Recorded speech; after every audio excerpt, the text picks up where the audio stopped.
네, 안녕하십니까. 방정입니다. 오늘은 7월 5일, 토요일입니다. 다음 주 관세 협상을 앞두고, 그죠? 약간 조정기를 거칠 것이다. 그러면 또 그 기간은 뭘 해야 돼요? 뭐 준비를 하는 거죠. 준비는 여러 가지, 그죠? 상황에 맞춰서 여러 가지를 준비를 해보는 거예요. 준비를 한다는 건 뭐예요? 살 수 있는 여력이 있어야 되죠. 그래서 항상 현금이 있어야 된다. 현금이 있어야 내가 주식을 살 수 있는 여력이 있어야 분석을 하든 종목을 찾든 뭘 하겠죠. 나는 돈도 없고 전부 다 물려 있어. 그러면 아무것도 할 게 없는 거예요. 그래서 그건 잘못된 거. 어떤 경우에도 그죠? 아무리 좋은 장이라 해도 항상 현금 일부는 남겨둬라. 습관적으로 해야 된다. 그게 계좌를 살리는 길이다. 그죠? 계속 말씀드리죠. 그리고 주식은 오를 때, 하회할 때 찔끔찔끔 파는 거예요. 여기가 무릎인지 여기가 어깨인지 지나봐야 아는 거예요. 그 당시는 아무도 몰라요. 그래서 지나가고 나서 후회를 하면 아무 소용없죠. 그래서 주식은요, 오를 때, 하회할 때 조금씩 분할 매도, 안 좋을 때 분할 매수. 근데 개인들은 반대로 하죠, 반대로 하니까 돈을 잃는 거예요. 주식시장 막 40포인트, 50포인트 이상 오르고 막 오르면, 그죠? 현금 있겠다. 추격 매수하고 싶어. 따라잡고 싶어. 현금 갖고 있는 게 막 아쉬워. 그러니까 막 고가에 막 오르는 거 막 추격 매수하는 거예요. 근데 다음날 거짓말 것처럼 또 빠져. 그러다 엇박자 한 몇 번 걸리면 돈 다 잃고. 항상 그런 거죠. 다음 주를 대비를 할 때 일단은 그죠. 여러 가지 테마 중에서도 보면 그 상법 개정으로 보면 또 자진상패, 그죠. 여러 가지가 어떤, 전략을 세울 수가 있어요. 텔코웨어 같은 거, 이런 회사 유심히 봐야죠. 텔코웨어. 다만 한 주라도 남겨둬라. 한 개도 남기고 한번 흐름을 봐라. 자진상패하는 종목이 어떤 식으로 가는지. 처음에는요, 공개 매수가 13,000원 하면 거기서, 그죠? 움직여요. 그럼 수수료 떼야죠. 공개 매수가 13,000원 하면 한 12,000원, 한 900원, 12,800원 수수료 떼는 그 정도 범위에서 막 움직이죠. 꼼짝도 안 하고. 공개 매수가가 13,000원이니까. 그러다가 어느 시점 지나면 조금씩 우상향 막 움직이다가 어쩔 때 막 요동을 치고 그래야 되죠. 왜 그런 일이 벌어져요? 시간이 지나면, 그죠? 주식수가 점점 줄어들죠. 왜? 공개 매수를 한 데 있으니까 회사에서 계속 주식을 사가는 거예요. 그러니까 유통 주식수가 점점 줄어들죠. 점점 줄어드니까 팔자는 없고 조금 돌아다니는 이 주식수가 전부거든요. 그러니까 막 요동을 치는 거예요. 극강의 품절주로 점점 변해가는 그런 과정. 그래서 공개 매수 진행된 회사는 시간을 비례해서 가면 갈수록 점점 급변을 하는 거예요. 때로는 너무너무 주식수가 작으니까 소위 작전이 걸리는 거죠. 막 엄청나게 급등을 하는 사례도 가끔 나온다. 그래 보는 거예요. 어쨌거나 텔코웨어도 보면 그죠? 뭐죠? 금한테 대표, 그죠? 이 사람이 자진상패하겠다 그 의지를 확실히 막 보여요. 그럼 5월 19일인가 시작했죠. 공개 매수. 그리고 6월 10일인가 끝났어요. 그러면 이 기간 동안 이제 누군가는 팔았겠죠. 누군가는 끝까지 버티고 있을 거고. 그러면 이때 전체적으로 매수를 하겠다고 한 주식이 한 233만 주인가 그랬어요. 그런데 실제 응한 거는 한 96만 주 정도 회사에서 공개 매수했다. 아마 그래 발표한 걸로 기억이 되거든요. 숫자나 이런 거 약간씩 틀리는 거는 좀 약간 틀려도 이해 부탁합니다. 또, 그죠?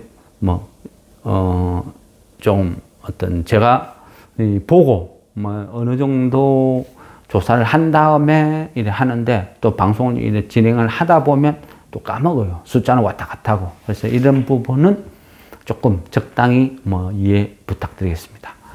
근데 어쨌거나 텔코웨어는 이런 식으로 조금 주식이 점점 줄어든다. 근데 얘는 한 233만 주 공개 매수 하겠다 했는데 96만 주 했으니까, 조금 남아있는 게 많아요. 남아있는 게 많다고 하지만, 그래 봐야, 그죠? 한 150만 주? 그래 되면, 이제 이 점점 시간이 지나면,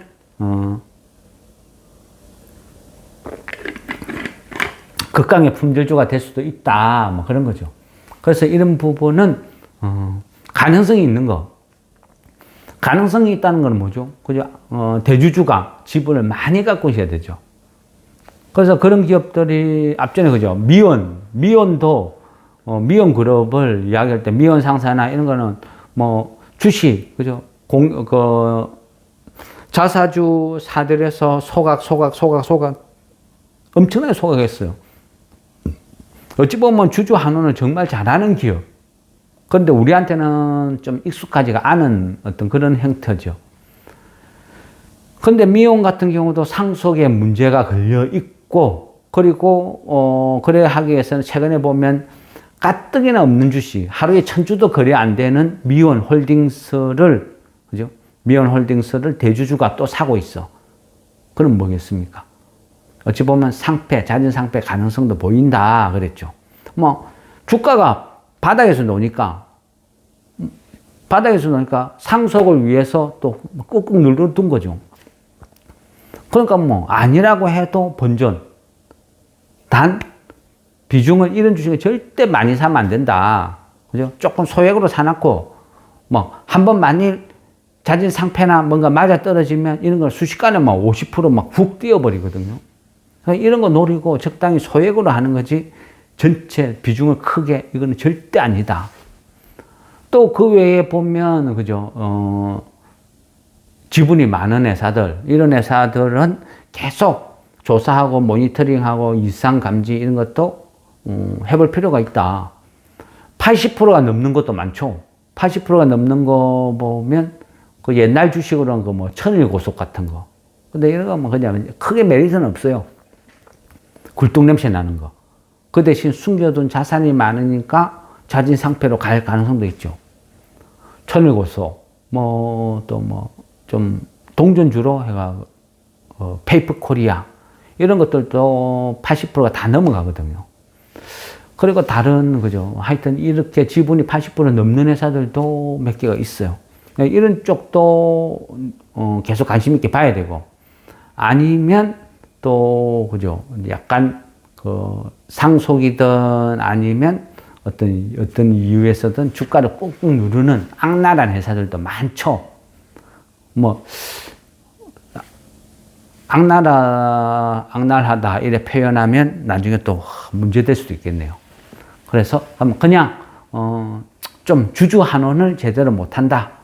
안 좋다. 이런 기업으로 표현을 해야 정정을 하겠습니다.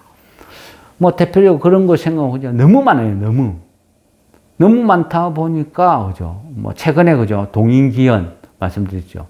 그리고 뭐, 삼익악기, 이런 것도 자산이 거진 한 5천억이 넘어요. 물론, 외국계에 있는 거, 이런 거는 계산해보면 훨씬 클 수도 있어요.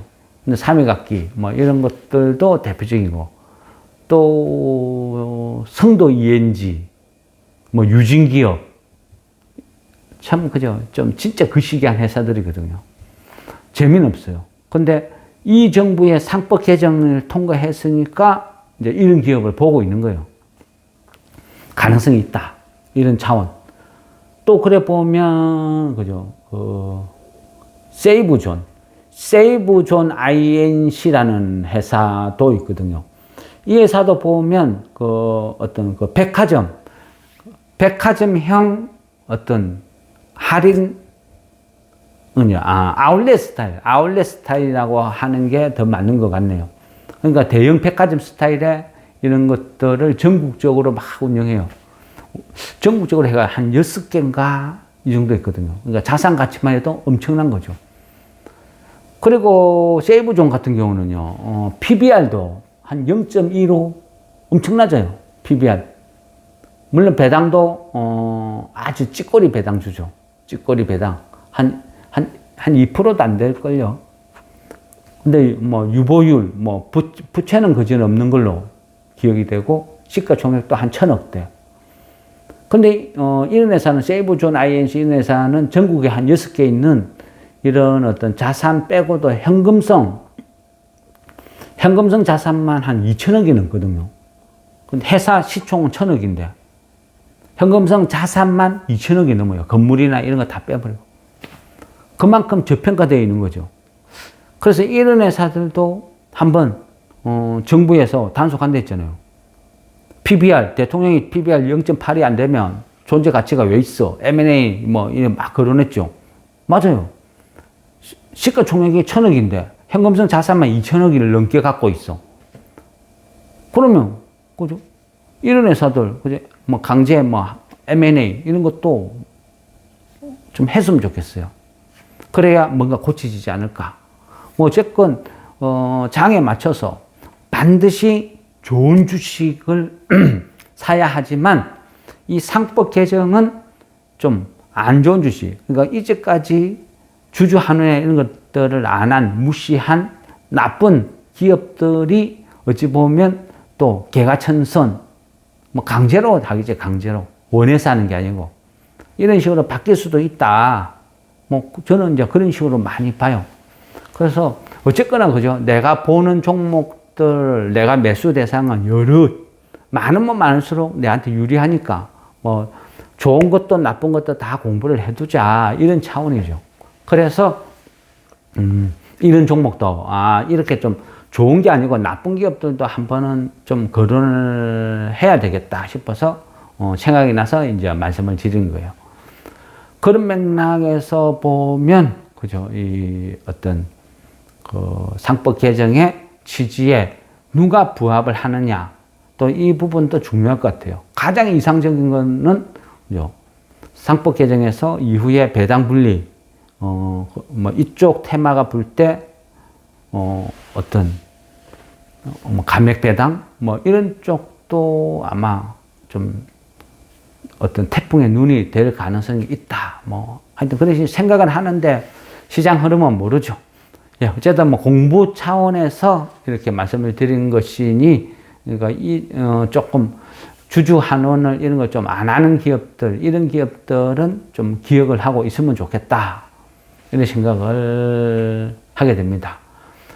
동인기현 그죠? 하니까 갑자기 생각났는데 요거 질문을 하셨죠. 그 태양광 사업 신규 진출한다고 돼 있는데 의류 만드는 회사가 무슨 생뚱맞게 그게 아니고요.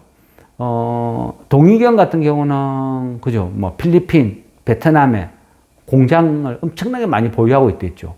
그리고 모든 공정을 그죠? 논스톱으로 전 공정을 다 소화를 해요. 그러다 보니까 공장도 어마어마하게 커요. 이 어마어마하게 큰 공장에 들어가는 전력도 무시 못하겠죠. 이 전력을 스스로가 태양광 발전을 이용해서 그죠? 에너지를 끌어와서 쓰겠다는 거예요. 그래 보니까 요즘 ESG 경영 이런 취지에도 맞고 또 전기, 에너지 이쪽도 엄청나게 절감을 할 수 있고 그래서 이래저래 좋다. 그리고 베트남에서 테스트를 이미 해본 거예요.